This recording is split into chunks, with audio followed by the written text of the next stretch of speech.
प्रश्न 1।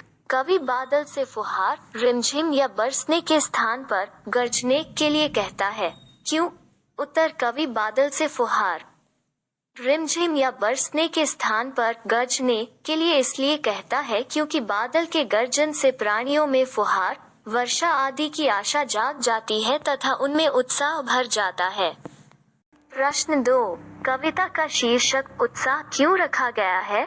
उत्तर कविता का शीर्षक उत्साह इसलिए रखा गया है कि उत्साह उमंग या जोश का पर्याय है।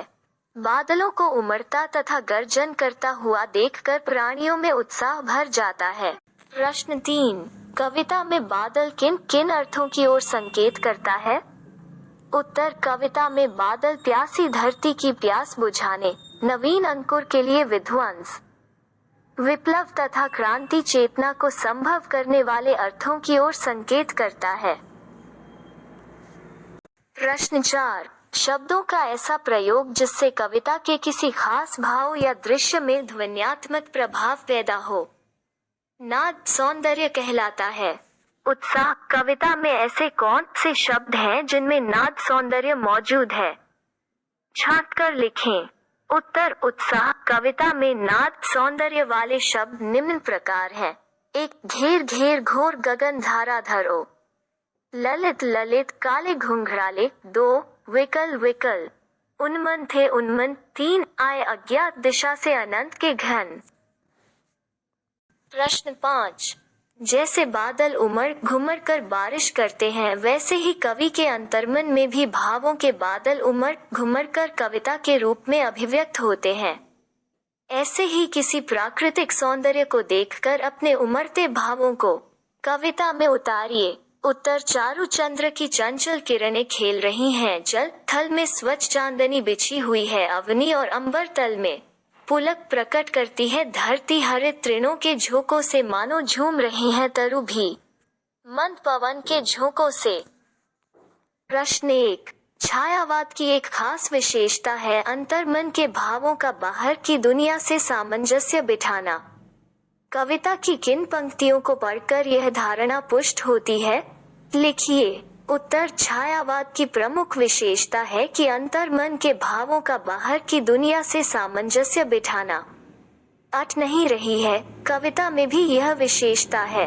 उदाहरणार्थ कुछ पंक्तियां प्रस्तुत है। कहीं सांस लेते हो घर घर भर देते हो, उड़ने को नभ में तुम पर कर देते हो। प्रश्न 2। कवि की आंख फाल्गुन की सुंदरता से क्यों नहीं हट रही है? उत्तर फाल्गुन मास में प्रकृति का सौंदर्य अपने चरम पर है। पेड़ पौधे पत्तों से लदे हैं, चारों तरफ रंग बिरंगे फूलों की शोभा बिखरी है, भीनी भीनी सुगंध सभी ओर से आ रही है।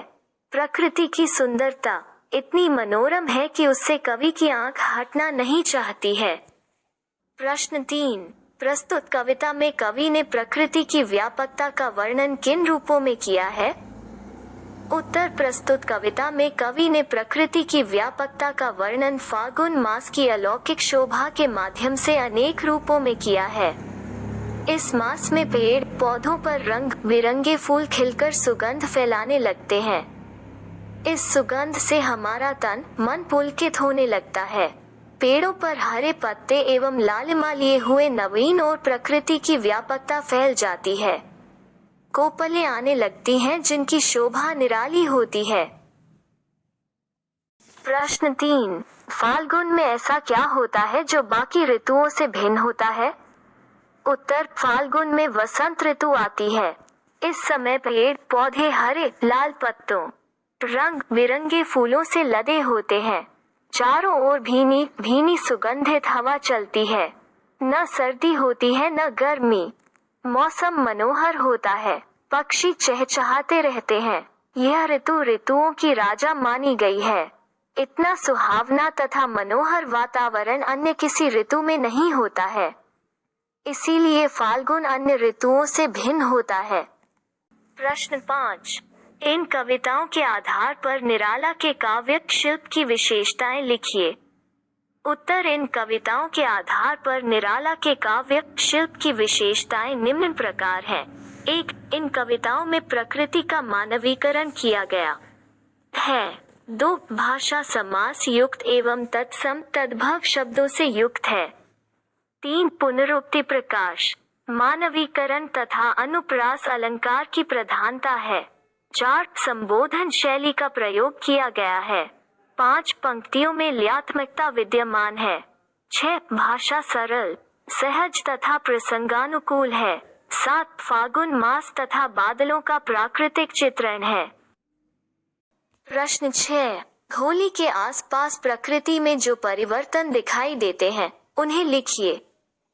उत्तर, होली के आसपास प्रकृति में अनेक परिवर्तन दिखाई देते हैं।